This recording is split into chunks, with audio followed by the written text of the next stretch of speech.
wanted to talk a little bit today about the power of setting goals. You know, a couple of years ago, I decided to set some pretty lofty goals that I wanted to accomplish, and I went ahead and did some timelines and really took a look at what I wanted to do. And the first thing was the weight loss. You know, I think that's a real elusive one for a lot of people, and it's about having a goal and a timeline. For me, I came up with 185 pounds because I weigh, well, I'm 6'2", and that's the perfect weight for me. And once I got that in my mind, I was there within 3 months. It really was kind of a simple thing to do. And then another principle that I think would help a lot of people is realizing that if your goal or your dream or what you want to accomplish is big enough where you can do it by yourself, it's probably not big enough, you know? And I finally surrendered to that and found a really good assistant named Melissa. And I carefully wrote the ad to find somebody who could become a partner with me and help and kind of accomplish all the administrative stuff that happens when you start to develop a little bit of momentum in the music business. And one of the myths in the music business is that the music business is hard and tough. All businesses are hard and tough. Opening your own hot dog stand is hard and tough. A food truck is tough, you know. Business is business, and just because it's the music business doesn't mean that, you know, it's harder than any other business. And so marketing is really 95% of the success of any business. That's why when you look at something like McDonald's or, you know, some of the more pop music like dance music and stuff, not a lot of substance there, but it's marketed consistently, constantly, all the time, and it just gets on people's psyche. So if you've got something of quality, you kind of see the opposite, where you see this great guitar player, but nobody knows who he is because he doesn't know anything about business. All he does is sit around and practice all the time. And all his friends talk about how great he is, but he doesn't have any impetus to do anything. So, you know, I never wanted to be in that niche of the business, so I always learned to be balanced and kind of learn a little bit about both of them. I think that's really important. And part of having goals, too, is really getting aligned with the people that you want to record with and work with. You know, there's a lot of musicians that I looked up to that are friends of mine now, and I accomplished recording with them and things like that by just getting it in my mind that I wanted to do it. You know, when I did the Words of a Song video, I heard a female voice on there, and James Bland had introduced me to Pat Peterson, who you'll meet later in this blog, which is a great singer who I always wanted to work with, and it was really a wonderful experience to record with her and have her tell me that she liked my voice. You know, that gave me a lot for my confidence. So I encourage you to seek those people out that, you know, you're drawn to like that. And getting out and playing shows, can't talk enough about that, you know, that's really important. The internet and all that stuff is cute, but there's this thing called the real world, you know, and that's where you go out and you play shows in public, you know. And in many ways, the internet is fantasy land, you know, there's a lot of people there, but they're not really meeting and truly connecting with each other. Look at Facebook now, it's already, people are getting bored with it. And remember when that happened with MySpace? It'll happen with Google Plus too, and whatever else people go to, because it's not the real world. The real world is people, things, places, you know. And another thing I did was I really got clear on what I wanted to do with my business card. I think a business card is important because it gives you your story. It's kind of like your elevator pitch. You know, who is this guy? Bam, and they can go take a look at you on the web and, you know, try to come up with something really clear that pops, that tells who you are. It makes a big difference, I think, a lot. And another thing that was great, after I lost all that weight, I got featured on one of my favorite websites on the internet, which is Mark's Daily Apple. And anybody that's wanting to lose weight and increase the quality of your lifestyle, I highly recommend going there, because the best thing about that site is the way they carefully debunk all these myths out there about food. And there's an incredible amount of myths about food. Starting with the food pyramid and starting with just, you know, people being scared of fat. You shouldn't be scared of fat. There's a lot of myths there, and that website does a very good example of breaking that down. In fact, there's a blogger on there that we all love. She goes on there and debunks things like the vegetarian China study and all that stuff, and you'll find a lot of value there. This dog at one point in my life was just a thought. Sit, sit, move, sit, sit. My friend Alan Holsworth called me up and asked me to watch the Steven Seagal show, and I saw a black German Shepherd on there.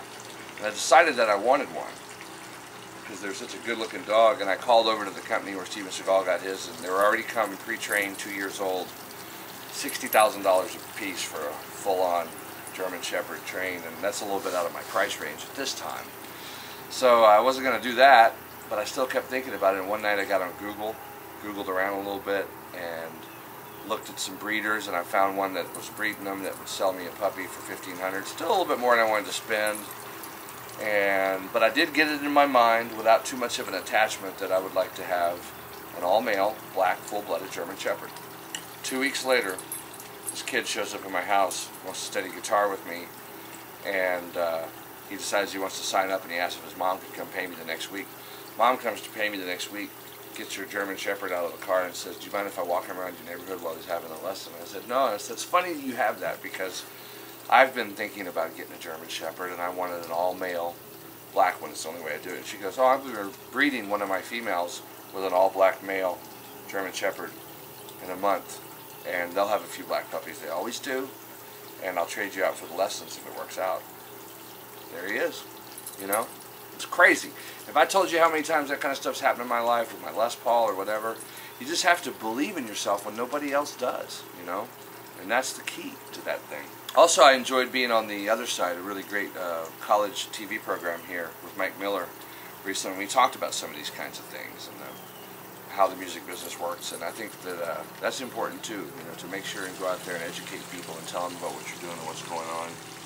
And we even like to have home concerts here, you know, just to keep things in the social circle close, you know, and rather than be doing stuff on Facebook all the time, I like to do things in the real world. We had a great barbecue, we had a bunch of friends over, and Pat Peterson came over, and Daphne Willis performed, one of Eric Nadell's friends that he likes a lot. And, you know, it's just a great group of people, and we had a great time. And that's the way to do it. That's the way to do it. So I encourage you to have home concerts. Invite people to play at your home. You know, it's a lot safer than going out, and it's really fun. You can control the environment, invite who you want, and have all kinds of awesome food. On my desk, I have a stack of emails about Yay High from all these people asking how we did the music video. So one of the things you'll see in this blog is Gary's going to go put the pictures from behind the scenes that Brad Watson, a National Geographic photographer that's based out of Austin, took for us. And you'll see that Melissa actually was on the railroad tracks, and that train was coming, and there was no green screen. So we did it the fun kind of guerrilla way, you know, that's the way we roll. And there were so many people involved in that. You know, Eric Delgard, a great engineer based out of North Texas, a Grammy Award winning engineer, mixed that song for me, and then we got Pat Peterson on there, and then we had Mickey Ceballos do the production, the video production from LA, and he's a great guy, you know, actually my college roommate. How I did all these things, if you read my blog, you'll already know. There's a bunch of great articles on there about that. Basically, 85% of success is just showing up, you know? I mean, just showing up. Perseverance is the key. That's how, and back to another thing like I like to say, is how you do anything is how you do everything. So we're going to look at this Italian family that I like out of Houston, some of their Marchese Italian sausages that we use, and you'll see a couple of ribeyes I got from Whole Foods. If you're going to do anything in life, just do it right. Don't do it half-ass. You know, so many people sell themselves short in one area of their life because they feel like they don't deserve it. And you have to feel like you deserve it to be able to accomplish it. Another thing to remember is you are the 5 people you hang around the most. You know, so take a good look at that. It's always good to make sure you're hanging around some people who are really good for you and that take you to the next level and keep you accountable, because those are true friends. And the only thing that happens that keeps most people from being successful is their story about why they're not successful. So don't buy into that frame either, you know. Don't sell yourself short. Make your life like a movie. You're the director, and make it larger than life. That's the beauty of the whole big picture, is really nothing has any meaning except the meaning you give it, you know? So get your head around that and keep yourself focused, because all those things will happen and fall into place for you, and you can accomplish anything you want. So I look forward to hearing from you guys. Stop by the blog, send me an email, let me know how things are going, and we'll stay in touch. Okay? See you soon. Marchese Sausage Company. These things are out of Houston. They're unbelievable. It's true Italian sausage, but the key is it's got fennel in it, you know. And I get these from Nundini, which is the best Italian grocery store in the world. I found it down there in Houston, Texas. You can also get them at B&W Meat Market on Shepherd, but you can order them from this company, and they're just incredible. These are a couple of bone-in ribeyes, aged 28 days, from Whole Foods. Looks like something out of the Flintstones.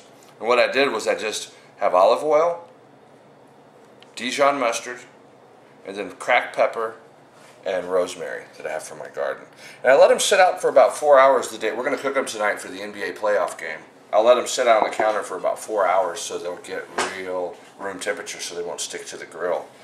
Really looking forward to those tonight. So I hope you're having a great time and looking forward to seeing you guys soon.